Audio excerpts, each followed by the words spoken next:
Bien, hermanos, hemos venido estudiando una serie de temas que nos recuerdan cada una de las etapas de la experiencia del profeta Elías.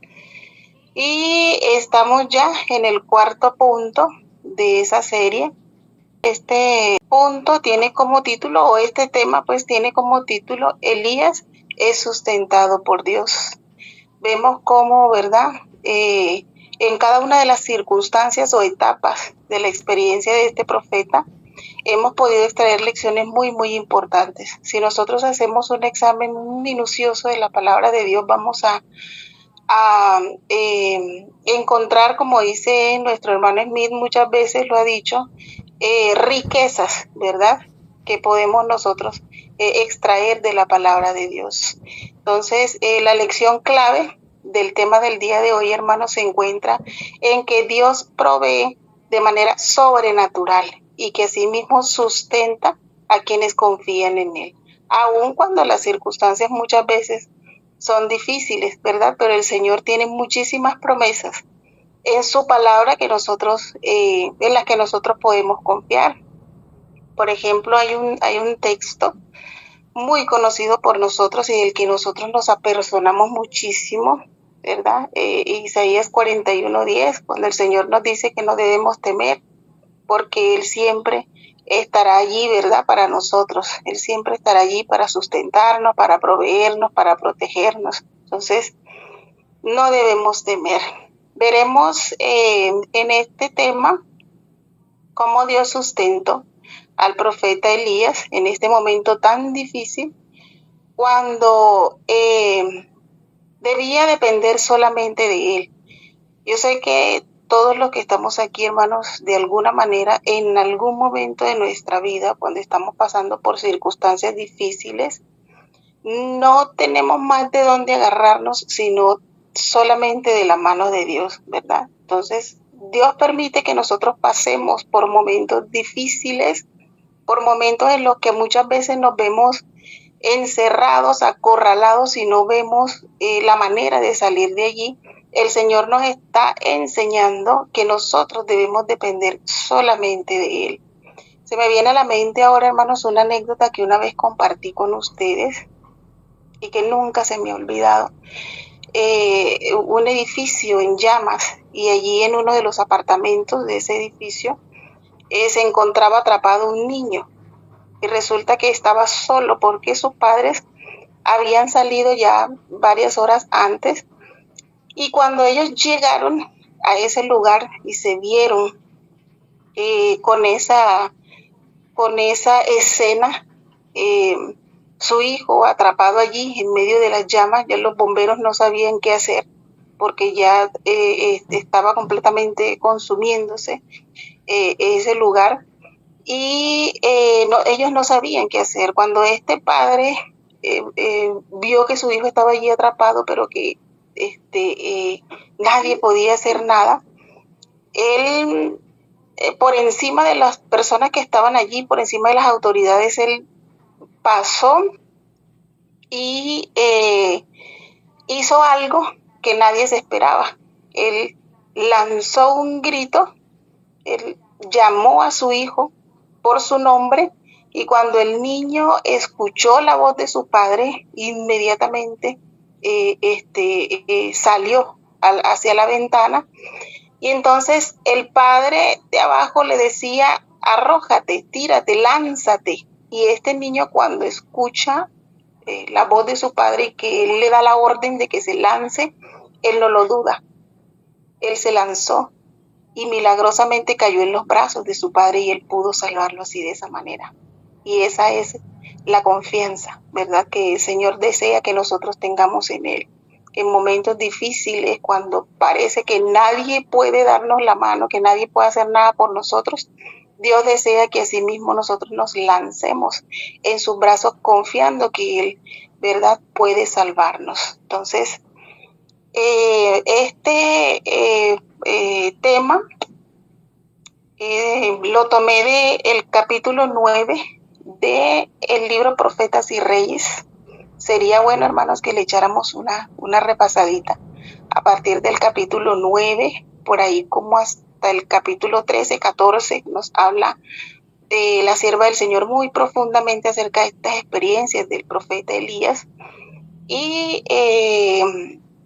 vemos entonces que Elías, ¿verdad? O a Elías le fue confiada la misión de comunicar a Acab el mensaje relativo al juicio del cielo. Ahí en el capítulo 9 podemos ver que el Señor le encomendó entonces a Elías una misión, y esa misión era ir y dar un mensaje a Acab, ir y dar un mensaje a este rey que sabemos muy bien que era un rey impío.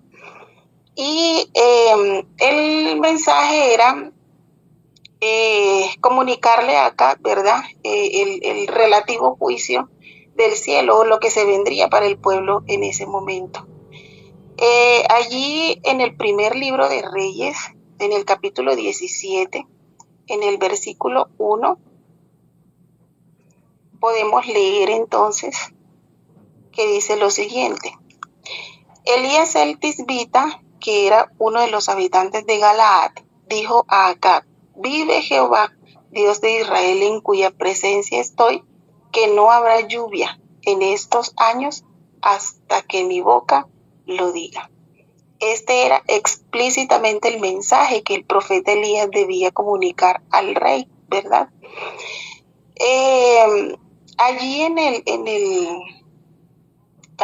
mismo capítulo 9 de Profetas y Reyes, dice que Elías viajó día y noche hasta llegar a Samaria. En ese momento se encontraba Acab, en ese lugar, se encontraba en Samaria, que él viajó día y noche hasta llegar a ese lugar, y que cuando él llega justo, ¿verdad?, a las puertas del palacio, él no pidió permiso.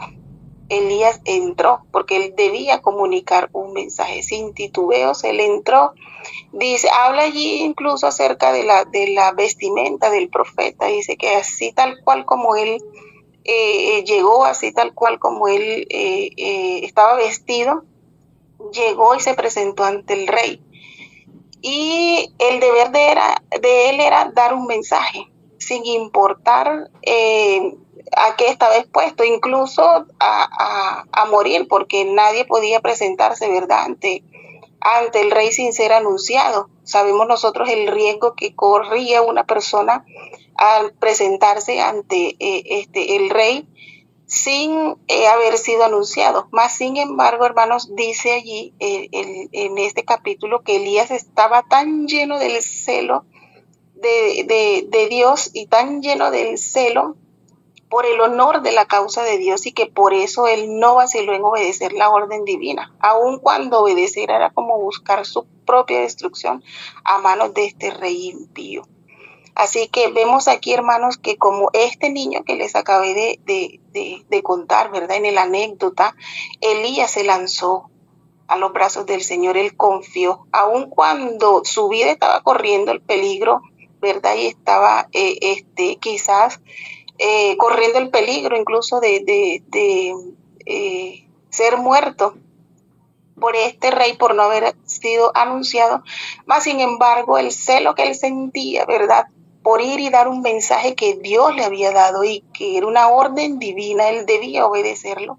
Aún así, él corre el riesgo y va y da el mensaje, sin importar aún que pudiese perder su vida. Entonces, como Elías, hermanos, Dios nos ha confiado también el dar un mensaje en este tiempo, que nosotros sabemos que señala la destrucción del mundo, ¿verdad? Y que este mensaje debe ser dado a todo el mundo.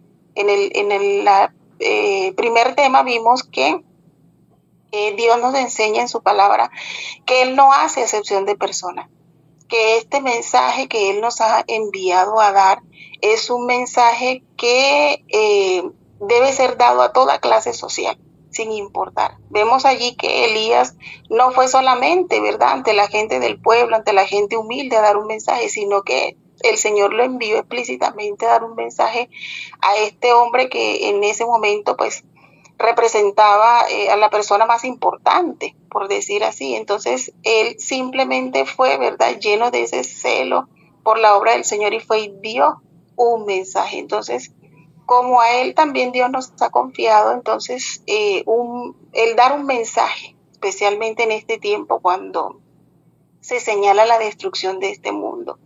Nuestro deber, hermanos, no es solamente ir y dar ese mensaje. Nuestro deber también es orar y pedirle al Señor que nos llene de ese mismo celo del que estaba lleno Elías, para que nosotros podamos emprender en la causa del Señor. Y que ese mismo celo nos ayude a no vacilar, al obedecer una orden que es divina, aun cuando esta orden, hermanos, implique que nosotros, pues en primer lugar, seremos perseguidos por el enemigo, porque sabemos que el enemigo no quiere, ¿verdad?, que se haga esta obra que el Señor nos ha señalado que hagamos. Él se basa o se agarra de muchas estrategias para impedir que nosotros lleguemos y demos un mensaje al lugar donde el Señor nos ha señalado que nosotros vayamos. Entonces, no debemos titubear, no debemos tener miedo. El Señor está con nosotros y donde Él nos envíe, nosotros debemos ir a dar ese mensaje. Aunque suframos amenazas, aunque en los lugares donde nosotros, el Señor nos envíe, se sufra violencia. Vemos ahora, hermanos, que por ahí me estuvo contando mi hermana, hace unos días me estuvo contando que en zona bananera, donde ella se encuentra ahora en este momento viviendo, se está viviendo una crisis, pero tremenda. O sea, la situación se había aplacado, pero ahora parece que tomó como más intensidad la violencia ahí. Ella estudia en el SENA y está ahora mismo haciendo prácticas en una finca, y dice ella que estos grupos armados de arriba se han tomado todos los sectores de las fincas y se colocan como vigilantes en los portones de las fincas para requisar a todas las personas que van entrando. Y así, de esa manera, hermanos, le han dado de baja a muchas personas, incluso inocentes. Lugares como estos que da terror, ¿verdad?, que da mucha ansiedad tener que ir y predicar a un lugar como estos. El Señor también ha enviado, ¿verdad?, mensajeros a ese lugar, personas que están llenos del celo del Señor y acuden a ese llamado y van allí y a otros lugares, a distintos lugares donde el Señor nos ha enviado. Nosotros simplemente debemos ir. Ese es nuestro deber, ir con fe, ir con toda la confianza y hacer la obra del Señor. Como Elías, nosotros sabemos que el Señor nos sustentará, ¿verdad?, y que especialmente proveerá para nosotros su protección y también la protección de sus ángeles. Allí mismo, en el primer libro de Reyes, en el mismo capítulo 17, hermanos, pero vamos a leer los versículos del 2 al 4 y vamos a ver qué dice allí. Dice, llegó a él una palabra de Jehová que decía, hablando de Elías, dice, apártate de aquí, vuelve al oriente y escóndete en el arroyo Querib, que está frente al Jordán. Beberás del arroyo. Yo he mandado a los cuervos que te den allí de comer. Entonces, después de que Elías entregó el mensaje a este rey, ¿verdad?, como lo dice el versículo 2, después que le entrega el mensaje al rey, entonces el Señor le llega palabra del Señor, llega palabra de Jehová a Elías, que le decía entonces, apártate de aquí, vuelve al oriente y escóndete en el arroyo de Querib, que está frente al Jordán, y allí beberás del arroyo, y yo he mandado incluso a los cuervos que te den de comer. Dijimos al principio que el Señor obra de forma sobrenatural, incluso, ¿verdad?, para sustentar a sus hijos fieles, para sustentar a aquellos que con amor, aquellos que con dedicación hacen su obra. Entonces, en el tema pasado, en el tema que tuvimos anteriormente, mencionábamos que cuando se decrete la ley dominical, muchos de aquellos que no renuncien o que no estén dispuestos a renunciar de su fe, serán echados en las cárceles, serán llevados a lugares desiertos, serán llevados a lugares solitarios. De hecho, allí en la página 684 del Conflicto de los Siglos, dice explícitamente que los amados de Dios pasarán días penosos encadenados, sentenciados a muertes, algunos serán abandonados para morir de hambre y de sed. Mas, sin embargo, hermanos, aunque nosotros sabemos que estas cosas sucederán, nada de lo que el enemigo haga en contra nuestra podrá quitarnos la comunicación que nosotros tengamos con nuestro Padre Celestial. Y es precisamente, ¿verdad? La oración, la llave que abre las puertas del cielo para que nosotros podamos entonces acudir al Señor y el Señor pueda, en el momento en que nosotros lo necesitamos, bendecirnos, sustentarnos. Cuando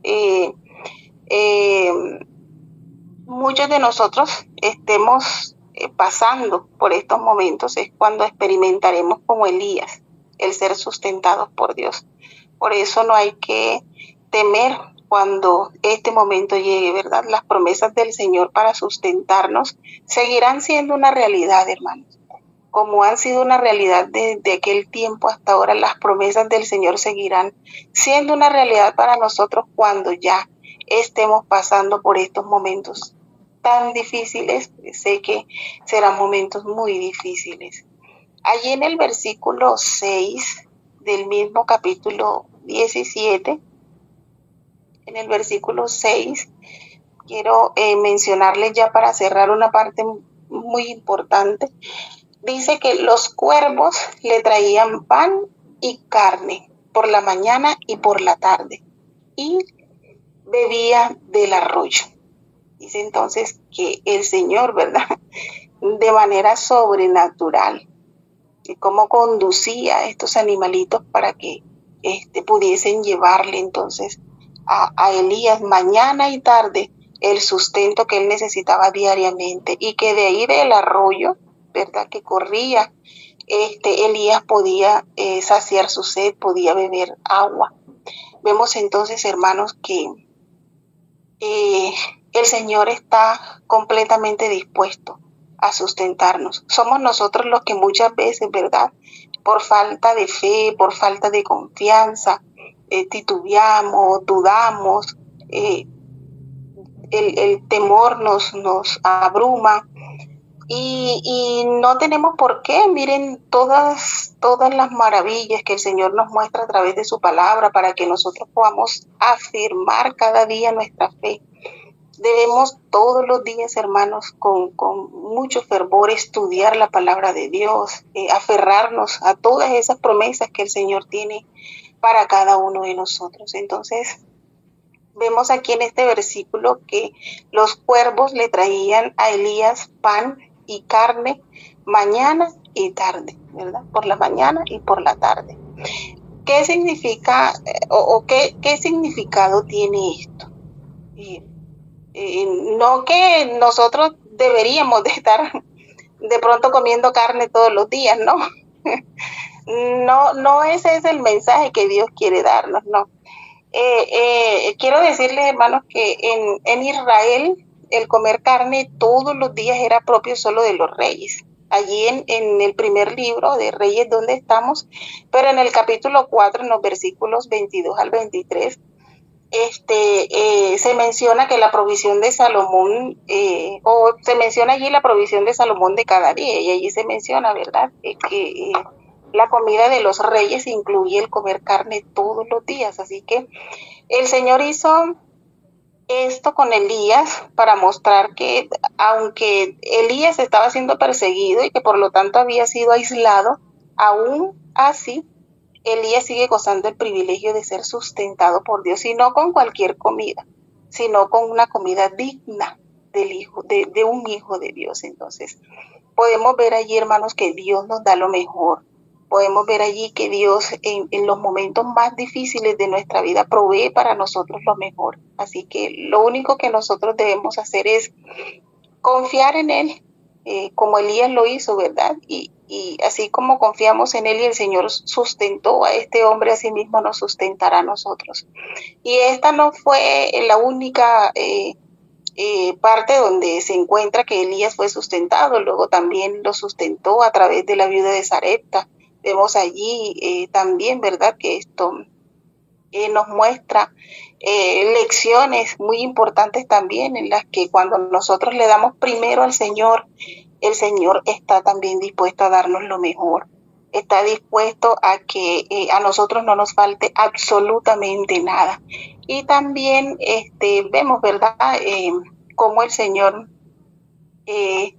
siguió sustentando a este profeta hasta que él cumpliera la misión que él le había encargado. Entonces, a cada uno de nosotros, Señor, el Señor nos ha encargado también una misión, y es ir y dar un mensaje. El Señor nos tiene destinados, ¿verdad?, para cada uno de los lugares donde Él nos envíe o donde nosotros estemos, para ir y dar un mensaje. Que el Señor nos ayude, hermanos, a que podamos darlo, y que así mismo como damos este mensaje, el Señor pueda sustentarnos y el Señor pueda proveer todo lo que nosotros necesitamos.